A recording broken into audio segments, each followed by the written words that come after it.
Cuma dalam eksibisi ini juga kalau masalah ada hadiahnya kan, Piala sama piala gitu. sertifikat. Terus juga kita berikan sertifikat gitu. Terus juga jangan lupa kita samakan persepsi bahwa acara itu pagi dibuka insya Allah oleh Pak Wakil Gubernur.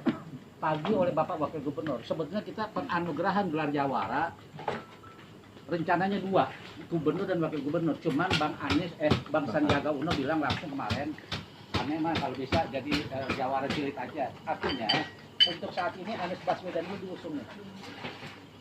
Maksudnya Bang Sandiaga Uno, saya besok aja deh, maksudnya tahun 2019 pas HUT Kota Jakarta, beliau ingin supaya ada anugerah gelar jawara untuk Sandiaga Uno karena proyeksinya bahwa bisa jadi Bang Anies sudah naik gitu. Jadi ini Saya kopi, Mbak, kopi. gitu. Nah, dengan begitu catatan buat kita, kalau saja pelaksanaan kegiatan ini sukses dilaksanakan, maka bukan tidak mungkin YPK akan kembali melaksanakan kegiatan di Monas. Itu yang harus disyukuri gitu. Saya kira itu saja.